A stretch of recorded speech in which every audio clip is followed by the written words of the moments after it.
To cancel or not to cancel, that is the conundrum for the staff at the Nipissing Parry Sound Student Transportation Services, or NPSSTS for short. They are tasked with making the often controversial decision of canceling school buses due to weather events. It just so happened that that was the case on this first day of school this year. Commonly referred to them as snow days. There may not be a snowflake in sight, but we're dealing with more than that in terms of weather conditions and road conditions.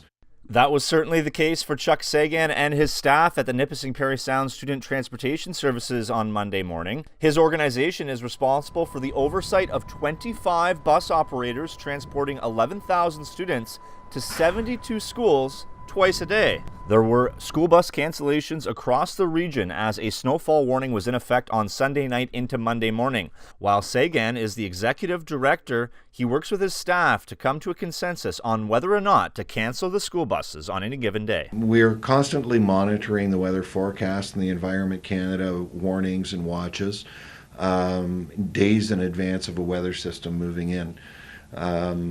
Between either myself or, for the most part, my operations manager, we will arrange a teleconference with the various bus operators from throughout the districts.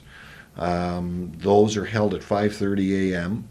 By that time, the operators have actually had scouts out on the roads, checking road conditions as well as the weather.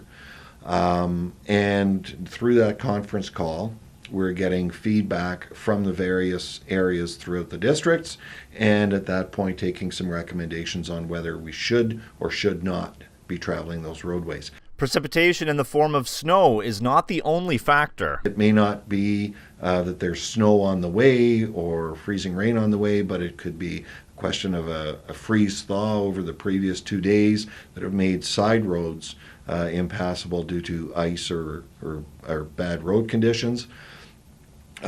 Most of us only see the highways, and the highways appear to be in very good condition, but we have to get the kids from those rural areas and outside areas onto the highway and into the school. So it is an early morning for everybody, and a lot of thought, time, and analysis goes into it before we do make that decision, somewhere about 5:45, and then we communicate it out to the media, get it up on our website, and try to get the information out to parents that way. And it's got to be a really difficult decision, because if you decide to keep everything running and then something happens, you could say, well, maybe we should have done that, or vice versa. You make a decision to close, but then the roads end up being okay. So it must be a tricky spot. Yeah, dealing with weather and road conditions can be very difficult. We have to try to anticipate what might be coming later on in the day. We don't want to get the children to the school and then have an emergency situation where, yes, that freezing rain that was supposed to arrive at 8 p.m. now arrives at 3 p.m. or earlier in the day. We know it's very disruptive to everybody's lives. So it's not done lightheartedly, and we understand the impact of making that decision or not making the decision.